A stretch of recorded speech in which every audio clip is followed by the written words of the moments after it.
Isra wal Mi'raj baginda Nabi besar Muhammad sallallahu alaihi wasallam.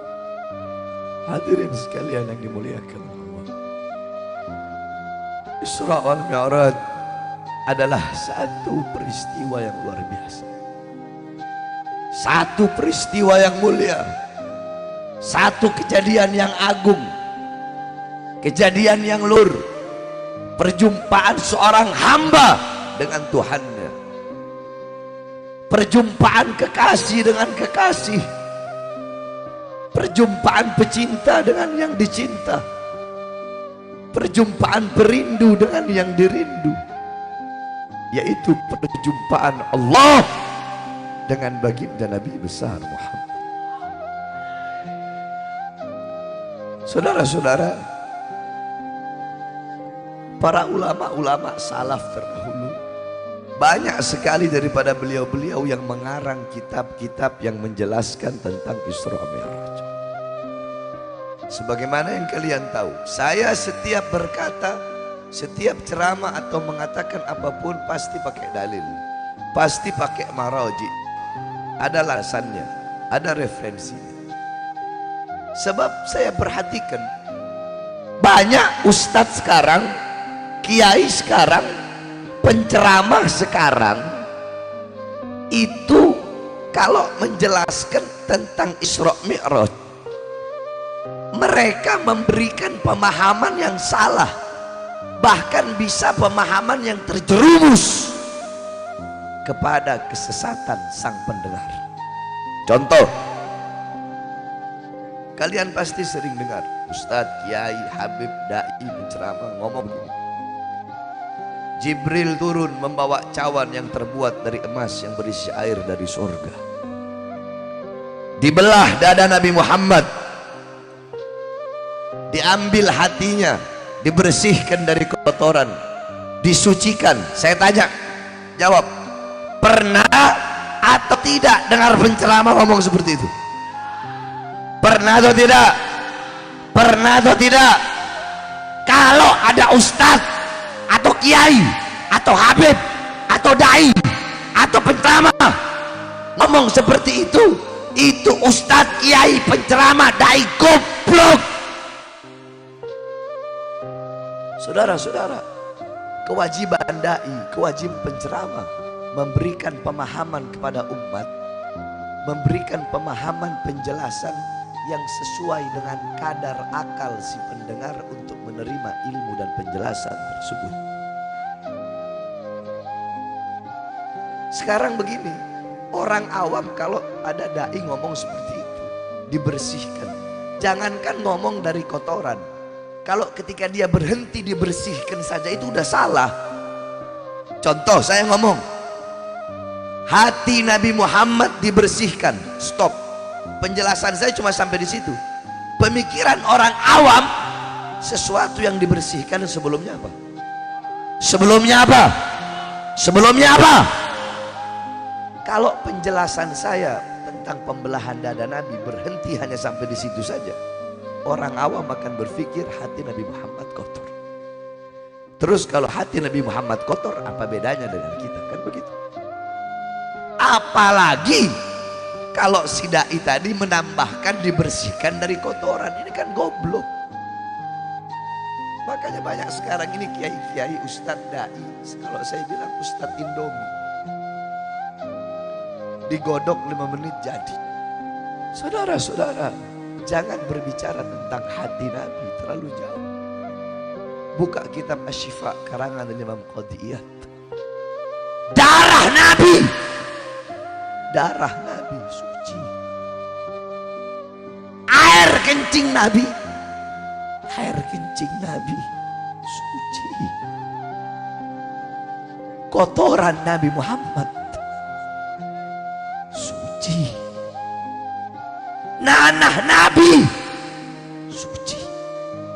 Kalau darah, air kencing, kotoran Nabi saja suci, apalagi hati baginda Nabi besar. Awas, hati-hati kalau menjelaskan itu, hati-hati. Hati-hati saudara-saudara. Apalagi yang berkaitan dengan baginda Nabi besar Muhammad. Terus Maksudnya apa, Beb? Itu maksudnya tajdid. Tajdid itu diperbaharui. Hati Nabi udah bersih, dibersihkan lagi. Paham? Hati Nabi udah suci, disucikan lagi. Tamsilnya begini, kalian punya wudhu, bersih nggak? Punya wudhu, suci nggak? Wudhu lagi. Seperti itu perumpamaan. Paham? Jadi jangan berpikir dibersihkan, hati Nabi itu dibelah 3 kali. Jadi jangan berpikir dengan dibersihkan hati Nabi berarti hati Nabi kotor. Tidak. Nah, kalau kalian pengen lebih jelas lagi tentang Isra Mi'raj, kalian baca kitab-kitab yang saya sebutkan ini, insya Allah kalian akan mendapatkan pemahaman yang jelas, rinci, benar tentang Isra wal Mi'raj. Ini kitab-kitab ulama-ulama salaf. Man arada taqadduma fa'alaihi bikutubil mutaqaddimin. Kalau kalian pengen berada di terdepan, pemikiran kalian pengen bagus, kalian pengen terdepan dalam segala urusan, maka hendak berpegang teguhlah kepada kitab-kitab ulama terdahulu. Kitab-kitab yang menjelaskan Isra Mi'raj. Ada kitab As-Siraj Al-Wahhaj fi Haqa'iqil Mi'raj, karangan Al-Imam Abul Ishaq Muhammad ibn Ibrahim An-Nu'mani Asy-Syafi'i. Beliau murid daripada Al-Imam Ibnu Hajar Al-Asqalani. Kemudian ada kitab Al-Mi'raj, karangan Al-Imam Abdul Karim Al-Qushairi. Kemudian ada kitab Ar-Risalah fil Mi'raj, karangan Al-Imam Abul Hasan Ali bin Muhammad Al-Lakhmi. Kemudian ada kitab Ayatul Kubra fi Syarah Qissatil Isra, karangan Al-Imam As-Suyuti.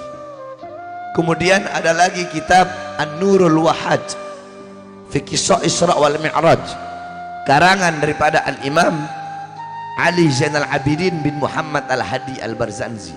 Beliau kakek daripada pengarang Maulid Barzanji. Nah, disyarahkan oleh cucunya, diberi nama kitab Tajul Ibtihaj ala Nuril Wahhaj, karangan Imam Ja'far bin Ismail Al-Barzanji. Kemudian ada kitab Qissatul Mi'raj, karangan As-Sayyid Usman Syata bin Muhammad Syata. Kemudian ada kitab Afdalul Manhaj fi Isbat Isra wal Mi'raj, karangan Al-Imam Al-Hafidh Abdullah Mustafa Al-Maraghi. Kemudian ada kitab Daw'us Siraj fi Fadli Rajab wa Qissah Al-Mi'raj, karangan Sayyid Muhammad Amin Al-Kurdi. Ulama-ulama Betawi zaman dulu, kiai-kiai Betawi zaman dulu, kalau udah masuk bulan Rajab, beliau-beliau dengan murid-muridnya itu pasti ngaji pasaran, mengkhatamkan kitab Daw'us Siraj fi Fadli Rajab wa Qissah Al-Mi'raj. 2 kitab. Itu yang pertama. Yang kedua, Hosyiyah Ad-Dardir, karangan Imam Ahmad Abil Barakat Ad-Dardir. Ya, kiai Betawi, Jawa Barat, Banten, 3 tempat. Kemudian ada lagi kitab Minhajus Syami, Mukhtasar Mi'rajus Syami, karangan Syekh Yusuf bin Ismail An-Nabhani. Kemudian ada kitab Nailul Muna wal Ghayah As-Sa'ul fil Mi'raj Sayyidina Al-Mukhtar Ar-Rasul, karangan Imam Muhammad bin Ja'far Al-Kattani. Kemudian kitab Hulal Ad-Dibaj Al-Matruzah fil Isra wal Mi'raj, karangan Imam Ahmad bin Muhammad Ar-Rahwani At-Tatwani. Kemudian ada kitab Al-Mi'raj An-Nabawiyah, karangan Syekh Hasan Asy-Syati. Kemudian kitab Qissatul Mi'raj, karangan Imam Najmuddin Al-Ghaiti. Kemudian ada kitab Mu'jizatul Kubra li Sayyidil Anbiya, karangan Al-Imam Syekh Nafi Al-Jauhari. Kemudian kitab Yawaqit Taj Al-Wahhaj fil Isra wal Mi'raj, karangan daripada Al-Imam Muhammad bin Muhammad Al-Hadi Al-Kattani. Kemudian kitab Al-Anwar Al-Bahiyah fil Mi'raj Khairil Bariyah, karangan guru besar kami Imam Ahlus Sunnah wal Jamaah Abuya Sayyid Al-Habib Muhammad Ibn Alwi Al-Maliki Al-Hasani Al-Maki. Pelajari kitab-kitab tersebut, insyaallah kalian akan mendapatkan pemahaman yang jelas, yang rinci tentang kejadian Isra Mi'raj. Saudara-saudara, intinya saja, Isra Mi'raj Allah undang Nabi Muhammad Untuk apa? Untuk menerima satu perintah yang mulia, satu perintah yang agung, satu perintah yang suci, satu perintah yang utama, satu perintah yang penting, satu perintah yang dimana ketika Allah memerintahkan perintah-perintah yang lain cukup melalui Al-Quran. Ayo semua jawab yang keras. Allah perintahkan puasa melalui apa? Allah perintahkan haji melalui apa? Zakat melalui apa? Sedekah melalui apa? Melalui Al-Quran. Tapi perintah yang satu ini tidak cukup melalui Quran. Allah undang langsung Nabi Muhammad bil jasad warruh yakdotan, dalam keadaan sadar, dalam keadaan terjaga, jasadnya, ruhnya berjumpa dengan Allah. Ro'a Azizul Wahhab bila hijab. Beliau berjumpa langsung dengan Allah tanpa setitik pun penghalang. Bahkan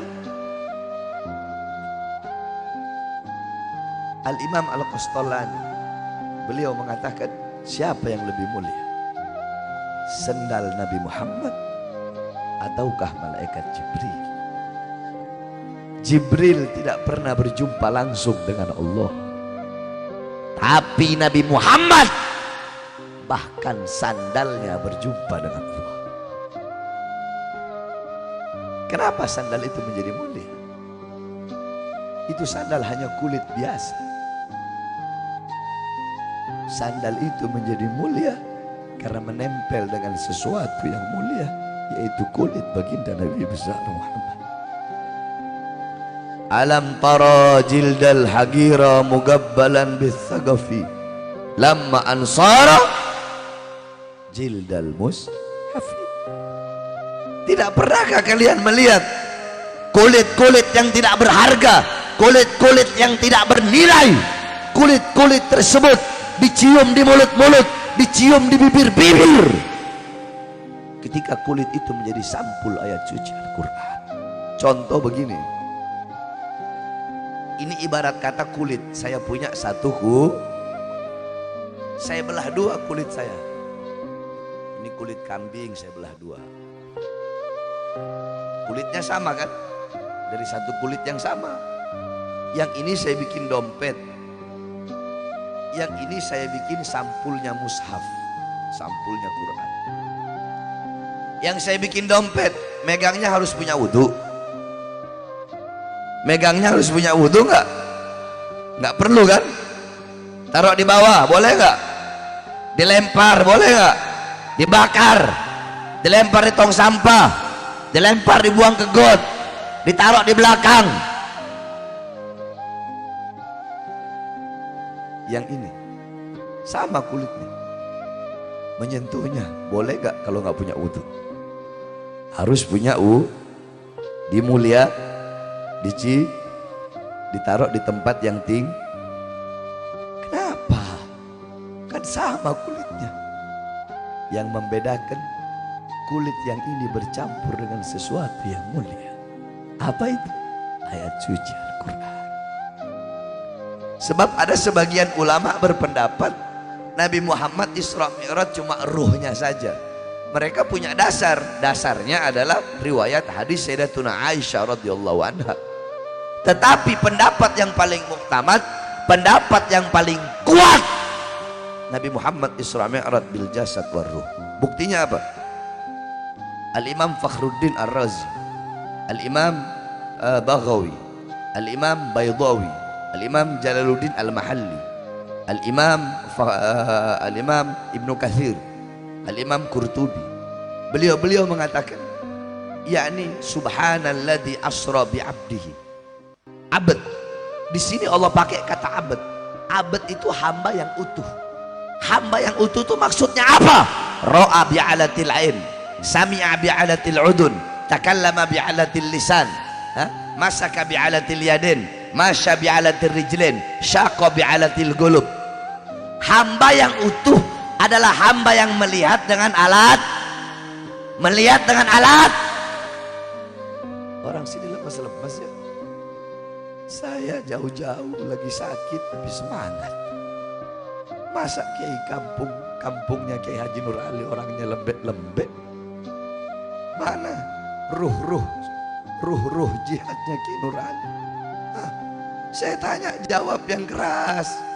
Melihat dengan alat, mendengar dengan alat, berkata dengan alat, menyentuh dengan alat, berjalan dengan alat, merasa dengan alat.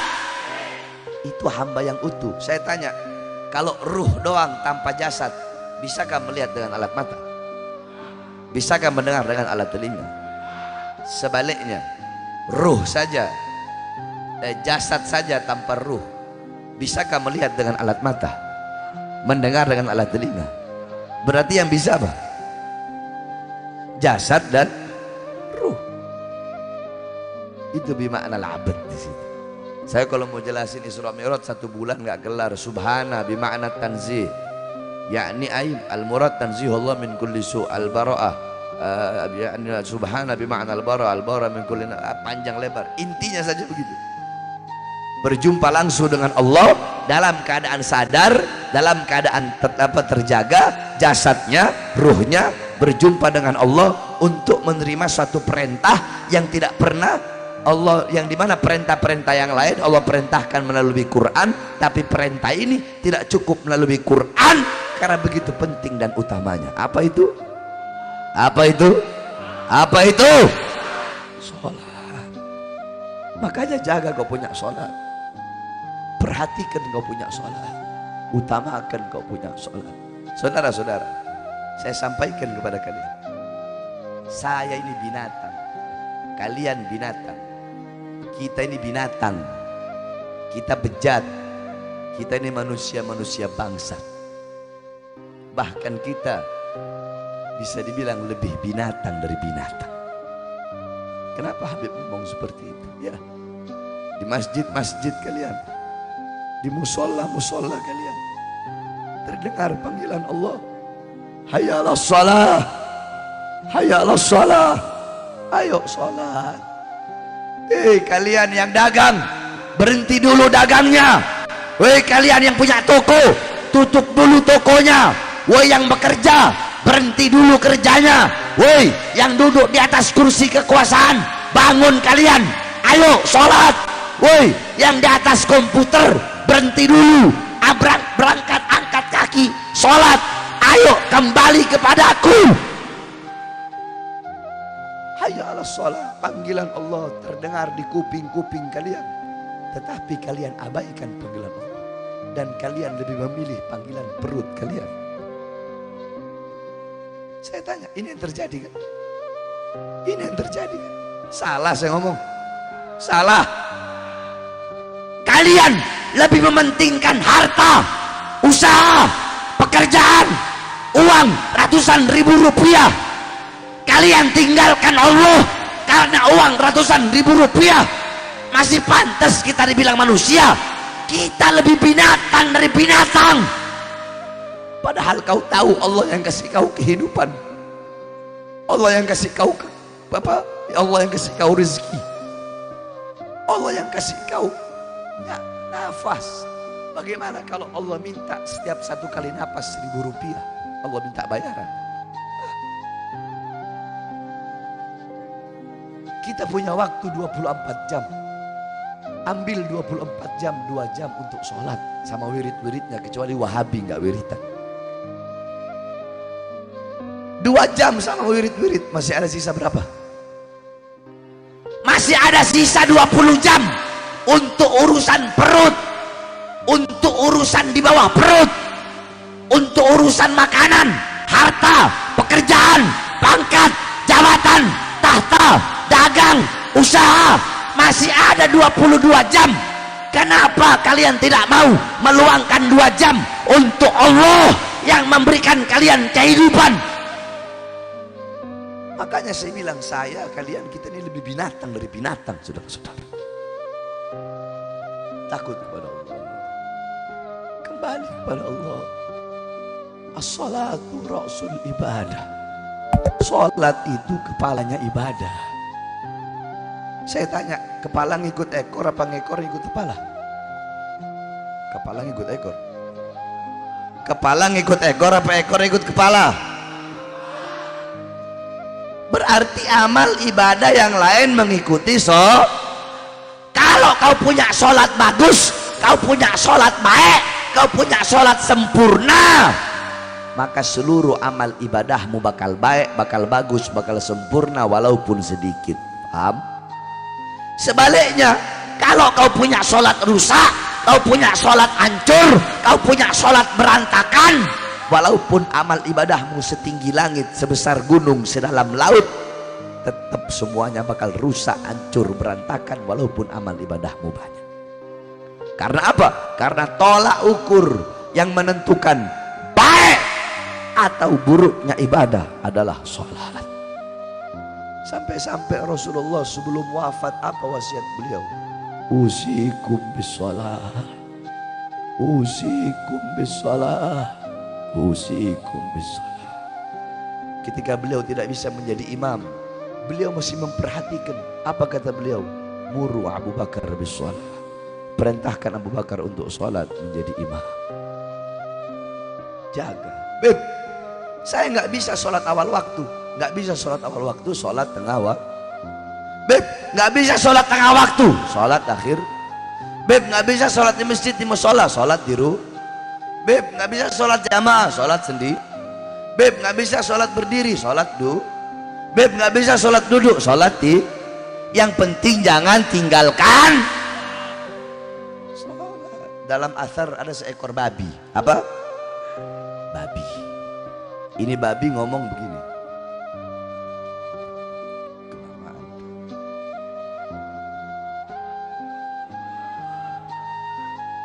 Ada yang ngomong, saya pulang. Ana syarrad dabbah. Kata babi, saya ini binatang paling buruk. Saya ini binatang paling hina. Tapi sehina-hinanya saya, seburuk-buruknya saya, setidaknya saya masih lebih mulia daripada orang yang meninggalkan sholat 5 waktu dengan sengaja. Jawab yang keras. Berarti kalau ada orang meninggalkan sholat 5 waktu, itu orang apa? Apa? Apa? RT nggak sholat, RT apa? RW nggak sholat, RW apa? Kurang keras. Lurah nggak sholat, lurah apa? Camat nggak sholat, camat apa? Bupati nggak sholat, bupati apa? Wali kota nggak sholat, wali kota apa? Gubernur nggak sholat, gubernur apa? Menteri nggak sholat, menteri apa? Presiden nggak sholat, presiden apa? Polisi nggak sholat, polisi apa? Tentara nggak sholat, tentara apa? Anggota dewan nggak sholat, anggota dewan apa? Ustadz nggak sholat, ustadz apa? Kiai nggak sholat, kiai apa? Habib nggak sholat, habib apa? Giliran Habib kenceng banget. Bukan babi dong, lebih babi dari babi. Kan babi bilang saya lebih mulia, makanya jaga kau punya apalagi anak-anak muda. Anak-anak muda, as-salatu imaduddin. Salat itu tiangnya agama. Saudara-saudara, kamu mau tahu yang merobohkan tiang agama, yang merobohkan tiang syariat, yang merobohkan tiang Islam bukan agama lain, bukan orang kafir, bukan orang Kristen, bukan orang Katolik, bukan orang Buddha, bukan orang Hindu, tetapi yang merobohkan, yang merusak tiang agama Islam adalah anak-anak Islam sendiri. Orang Islam sendiri yang merobohkan, bukan agama lain. Bukan kita yang merobohkan tiang agama kita, saudara-saudara. Ayo saya tanya, di Indonesia yang paling banyak mabuk siapa? Islam mau bukan? Orang Islam. Yang paling banyak mabuk, yang paling banyak jadi pelacur, yang paling banyak narkoba, yang paling banyak maling, yang paling banyak koruptor. Makanya saya walaupun banyak masukin mu'alaf masuk Islam, tapi bagi saya itu tidak terlalu penting. Yang paling penting bagi saya mengislamkan orang Islam. Makanya saudara-saudara, khususnya anak-anak muda, kalian anak-anak muda, jaga, perkuat, perkokoh kau punya tiang agama, tiang syariat. Bagaimana caranya, Beb? Satu, cara mengokohkan, cara memperkuat tiang agama dengan menjaga sholat, mengutamakan sholat, ramaikan masjid-masjidmu, ramaikan majelis taklim, ramaikan majelis ilmu, dekat dengan ulama, dekat dengan habaib, belajar agama. Itu cara yang pertama, dengan mengutamakan dengan menjaga dengan meramaikan Yang kedua, cara memperkokoh dan memperkuat tiang Islam yaitu dengan amar ma'ruf nahi mungkar, menyeru kepada kebaikan, menyampaikan kebaikan, menyampaikan kebenaran, menyampaikan keadilan, dan mencegah kemungkaran. Saudara-saudara, khususnya pemuda-pemudi kampung apa namanya ini, para pemuda-pemudi Ujung Harapan, saya wasiatkan kepada kalian semua, sampaikan kebenaran, jangan pernah takut kepada siapapun. Saudara-saudara, sampaikan kebenaran, tegakkan keadilan, lawan kezaliman, kemungkaran dari manapun datangnya. Jangan pernah takut. Saudara-saudara, Ujung Harapan, Kiai Haji Nur Ali, pengorbanan beliau, perjuangan beliau luar biasa untuk Islam, untuk bangsa, untuk NKRI. Saya tanya kalian, apa yang telah kalian korbankan untuk Islam? Apa yang telah kalian perjuangkan? Saya tanya, jawab. Pernahkah kalian dipenjara 9 kali? 9 kali masuk penjara, pernah? Pernah kalian berada di penjara yang berada di tengah-tengah pulau, yang selnya lebar 1 meter, panjang 1,5 meter? Selama dalam sel itu kalian hanya bisa melihat 2 warna, merah dan abu-abu. Pernahkah kalian diborgol tangannya, diborgol perutnya, dan diborgol kakinya? Dari borgol tangan ke borgol perut, dari borgol perut ke borgol kaki. Tangan yang mengalir darah Rasulullah, perut yang mengalir darah Rasulullah, kaki yang mengalir darah Rasulullah, diborgol dan dipertontonkan.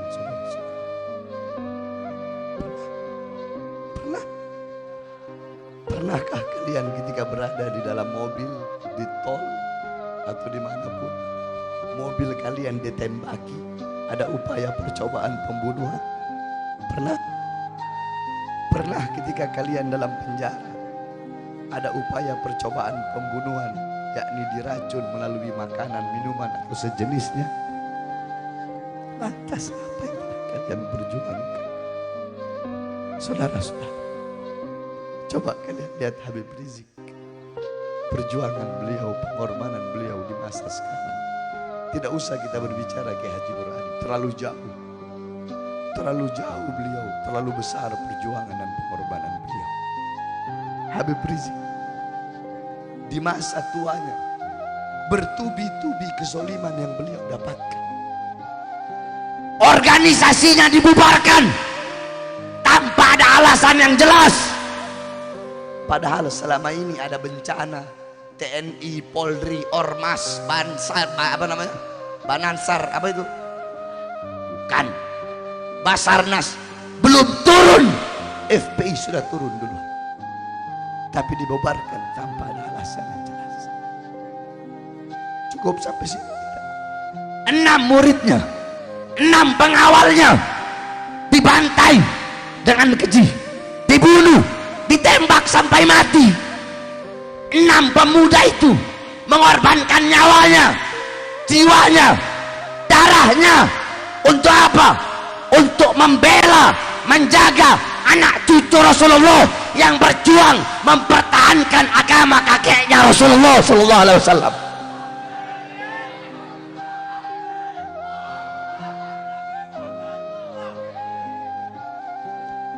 Saya 2009 di penjara kasus kota, 2010 di penjara kasus Bapriu, saya yang pimpin. 2011 di penjara kasus Ahmadiyah, 2012 di penjara, kasus Demos. 2018 di penjara, kasus Habib palsu. 2020 saya bebas. Siang bebas, malam ceramah, besok ditahan, dibawa ke Nusa Kambangan. Cukup sampai di situ? Tidak. 2021 akhir saya bebas. Belum sampai 1 bulan, 2022 awal 1 Januari saya ditahan. Kenapa? Karena ceramah saya yang membela 6 laskar yang wafat. Saya tanya, 6 laskar yang wafat itu apakah mereka bukan bagian dari rakyat? Hah? Jawab! Rakyat tahu bukan? Masyarakat bukan? Saudara-saudara, kenapa Habib Rizik, saya, kami para habaib yang berjuang menyampaikan kebenaran, menegakkan keadilan, kami tidak lawan pemerintah. Haram dalam akidah Ahlus Sunnah wal Jamaah untuk menjatuhkan pemerintah yang sah. Gak boleh haram. Kau belah dada saya, di dalamnya NKRI harga mati, Pancasila harga mati, merah putih harga mati, saudara-saudara. Tapi yang kami lawan adalah kebijakan-kebijakan para pejabat yang menyengsarakan rakyat, kebijakan-kebijakan yang merugikan rakyat dan memihak kepada asing. Itu yang kami lawan. Kezolimannya, kemaksiatannya, itu yang kami lawan, saudara-saudara. Itu yang selama ini kami perjuangkan, yang kami sampaikan suara-suara kebenaran, suara-suara keadilan. Kenapa kami berkali-kali di penjara? Ada upaya-upaya ingin memenjarakan kami lagi, ingin mencari-cari celah, ingin memenjarakan kami lagi. Kenapa kami berusaha dibungkam, diancam? Kenapa kami berusaha ada upaya-upaya pembunuhan? Saya tanya, jawab, apakah kami penjahat? Penjahat, bajingan, biadab, bandar narkoba, bandar judi, bandar miras, maling uang rakyat, nyolong uang rakyat, koruptor, jual aset negara. Pertanyaannya kenapa? Satu jawaban. Karena di dalam tubuh kami mengalir darah suci kakek kami Rasulullah. Karena di dalam tubuh kami mengalir darah-darah pejuang, darah-darah keberanian. Maka saya sampaikan, hei para pejabat, hei para aparat, kami bukan pecundang, kami bukan penakut. Kalian tidak akan pernah bisa membuat kami diam dan bungkam untuk menyuarakan kebenaran. Kakek kami sudah biasa dibunuh. Kakek kami Imam Ali dibunuh ketika sholat. Kakek kami Imam Hasan diracun oleh istrinya sendiri sampai beliau wafat diracun. Kakek kami Imam Husain dipenggal kepalanya, saudara-saudara, ditaruh di atas tombak, dipertontonkan. Kakek-kakek kami biasa dibunuh. Darah-darah beliau mengalir dalam tubuh kami. Kenapa beliau dibunuh? Karena beliau-beliau yang berada di barisan paling depan, menyampaikan kebenaran, menyuarakan keadilan, melawan pemerintah yang zalim, membela bangsa dan rakyatnya. Darah-darah beliau mengalir dalam tubuh kami, sehingga kami para habaib akan tegak berdiri, tidak akan pernah tunduk kepada kezaliman, kemungkaran, tidak akan pernah tunduk kepada ketidakadilan. Kami akan selalu berada di barisan paling depan, membela NKRI, bangsa dan rakyat Indonesia, saudara-saudara. Allahu Akbar. Indonesia merdeka, merdeka, merdeka.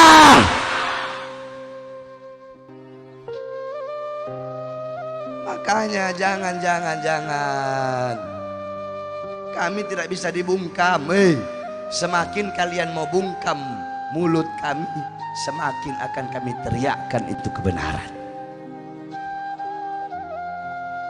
Bayangkan, siang saya bebas, Siang saya bebas, malam ceramah, besok ditahan lagi. Katanya ceramah saya meresahkan masyarakat. Katanya ceramah saya provokasi. Pertanyaannya isi ceramahnya apa emangnya, Beb? Itu kan kalian nilai ya. Ini masyarakat nih. Masyarakat mana nih? Tanjung Harapan, Ujung Harapan. Nilai ya. Nilai. Yang jujur pakai hati. Jangan karena ada saya, jangan. Nilai isi ceramah saya yang katanya meresahkan masyarakat. Waktu saya siang bebas, malam ceramah saya sampaikan. Hei presiden, hei pejabat, hei aparat. Di masa PSBB rakyat masyarakat kalian kurung dalam rumah, nggak boleh keluar PSBB, tapi tidak kalian penuhi kebutuhan-kebutuhan pokoknya. Salah saya ngomong begitu? Itu provokasi katanya. Provokasi. Provokasi. Kata mereka provokasi. Meresahkan. Meresahkan. Meresahkan. Meresahkan atau pembelaan? Hah? Terus yang goblok siapa? Saya apa mereka? Yang bodoh siapa?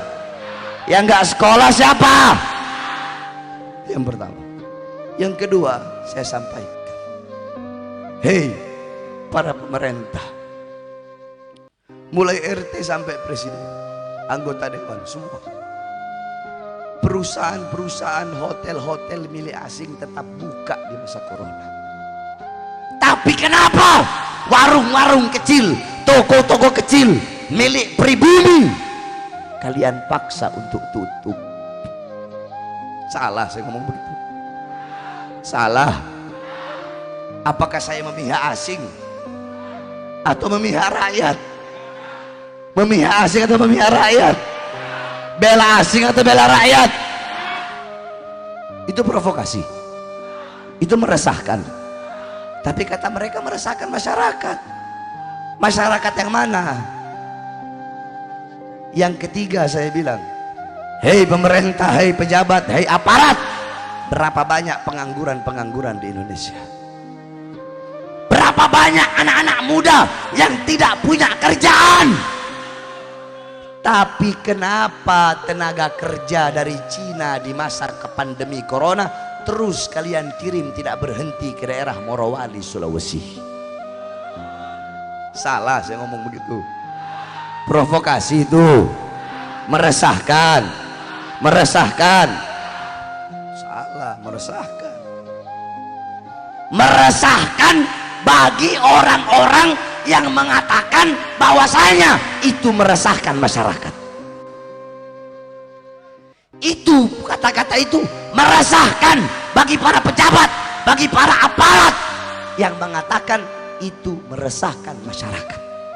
Kan saya udah bilang, mulut saya ini kayak alkohol. Ibu-ibu jawab ya. Alkohol kalau kena kulit yang nggak ada luka, adem atau perih? Kalau kulitnya ada luka kena alkohol, itu lidah Bahar bin Smith. Kalau pejabatnya bagus, amanah, nggak ada masalah apa-apa, nggak korupsi uang rakyat, melayani rakyat dengan baik, saya mau ngomong apapun dia adem betul. Tapi kalau pejabat yang munafik, pejabat yang biadab, yang nyolong uang rakyat, yang semena-mena kepada rakyat, kena lidah saya, perih dia sampai sini dia rasa. Betul? Betul? Sekali lagi saya tanya, itu meresahkan? Provokasi? Terus apakah saya membela diri saya, keluarga saya, kelompok saya, murid saya? Siapa yang saya bela? Siapa yang saya bela? Siapa yang saya bela? Siapa yang saya bela? Yang saya bela rakyat yang susah, rakyat yang menderita, rakyat yang sengsara, rakyat yang dibohongi, rakyat yang dicurangi, rakyat yang tidak disejahterakan, rakyat yang tidak dimakmurkan. Makanya saya bersumpah, demi Allah, saya tidak akan pernah bungkam, tidak akan pernah diam untuk bangsa, untuk rakyat jangankan hanya di penjara 9 kali, nyawa saya, jiwa saya, darah saya murah harganya tumpah untuk bangsa dan rakyat Indonesia. Allahu Akbar, Allahu Akbar.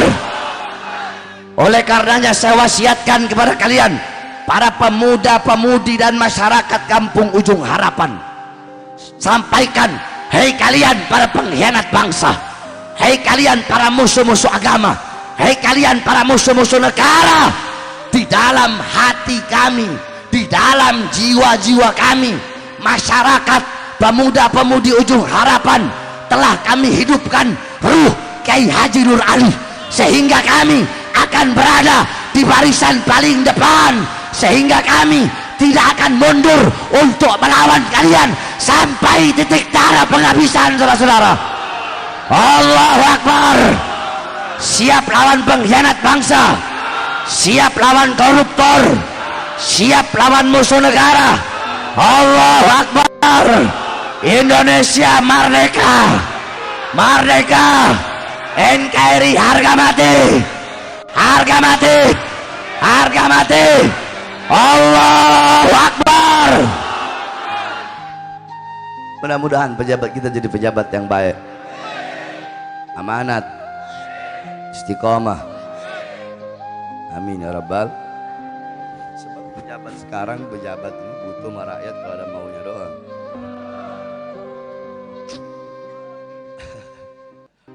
Mau pencalonan butuh sama kiai, ya kiai, butuh sama majelis-majelis. Saya berjanji mensejahterakan rakyat. Saya berjanji memakmurkan rakyat. Amanat. Setelah jadi yang makmur bukan rakyat, yang sejahtera bukan rakyat, yang makmur partainya, yang sejahtera politiknya. Kita bangsa dan rakyat Indonesia menjadi budak di negara kita sendiri. Makanya saya sampaikan, ayo para ustadz, para kiai, para habaib bersatu. Jangan hanya karena beda-beda bendera, ulama saling berantem. Betul? Kalau kiai-kiai, habib-habib sekarang ini macam-macam. Ada kiai kuning, habib kuning, kiai hijau, habib hijau, kiai merah, habib merah, kiai putih, habib putih, kiai biru, habib biru. Maksud paham? Kiai Golkar, habib Golkar, kiai PDI, habib PDI, kiai Gerindra, habib Gerindra, kiai PKB, habib PKB, kiai P3, habib P3, kiai PAN, habib PAN, apalagi semuanya ntar disangka nggak adil lagi. Apa yang belum? Kiai Nasdem, habib Nasdem, terus kiai PKS, habib PKS, terus kiai Demokrat, habib Demokrat, kiai Perindro, habib Perindro. Kalau zaman dulu, kalau dulu kiai Prabowo, habib Prabowo, kiai Jokowi, habib Jokowi. Nanti 2024 nih mungkin Habib Anies, Kiai Anies. Saya nggak ada pilih siapa-siapa, ngapain amin nanti. Ada Kiai Anies, ada Habib Anies, ada Kiai Ganjar, ada Habib Ganjar. Kalau tanya Habib Bahar pilih mana? Oh, 2024 saya wallahu a'lam bishawab. Saya nggak mau ikut campur. Cukup sudah saya dikhianati. Bagi saya yang paling mahal satu, kesetiaan. Saudara-saudara, paling mahal itu setia. Nggak ada yang lebih mahal dari itu. Ya ibu-ibu ya, benar nggak ibu-ibu? Ya, ibu-ibu paling senang dapat suami setia. Bagi saya paling mahal itu kesetiaan.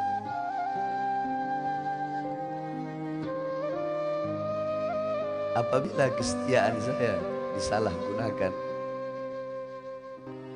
maka orang-orang yang tidak setia itu akan melihat senyuman saya, Akan tetapi tidak semua senyuman melambangkan kasih sayang. Singa tersenyum ketika ingin menerkam mangsanya. Sebelum saya tutup, saudara-saudara, saya lagi bangun pondok pesantren. Pondok pesantren saya haram jadah terima bantuan dari pemerintah. Bukan berarti kalau ada pondok yang terima salah, enggak salah. Cuma saya ikhtiyat berhati-hati, saya enggak mau. Maka saya harapkan hadirin yang hadir di sini untuk mengeluarkan hartanya di jalan Allah. Siap keluarkan harta? Siap keluarkan harta? Sebentar lagi bulan Ramadan, jihadul akbar, seperti disampaikan Kiai tadi. Idh raja'a ar-rasul min harbil badr qal raja'na min jihadil asghar ila jihadil akbar. Kita pulang dari perang yang kecil menuju perang yang besar. Kita pulang dari perang melawan musuh yang kecil menuju melawan musuh yang besar. Apa itu? Jihadun nafas, jihad melawan hawa nafsu.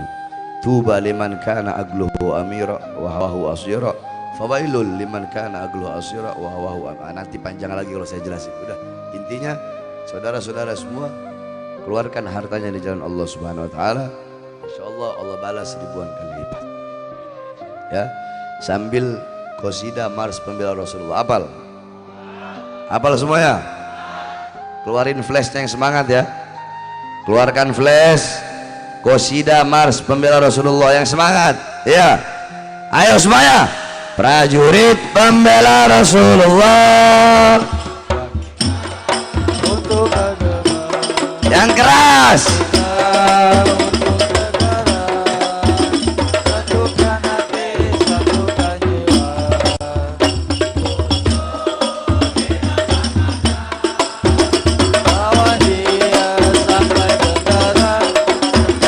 Untuk agama dan negara, kematian murah harganya. Maju, maju, ayo maju, ayo terus maju. Habisi pengkhianat bangsa. Kami berjanji demi Allah, rela binasa demi agama. Wahai prajurit pembela Rasulullah, berjuanglah tanpa lelah. Walau harus melangkah dengan mata, takkan mundur walau satu langkah. Salatullah, salatullah, salamullah ala Rasulillah. Salatullah, salamullah ala Yasin Habibillah. Tawassalna wa bil hadi wa kulli mujahidin lillah bi alil bad. Salatullah, salamullah ala Rasulillah. Salatullah, salamullah ala Yasin Habib. Sekali lagi angkat tangannya. Prajurit pembela Rasulullah yang semangat. Bangkitlah untuk agama, bangkitlah untuk negara. Satukan hati, satukan jiwa. Musuh di depan mata, lawan dia sampai berdarah. Dan negara tercinta kematian murah harganya. Maju, maju, ayo maju, ayo terus maju. Habisi pengkhianat bangsa. Kami berjanji demi Allah, rela binasa demi agama. Wahai prajurit pembela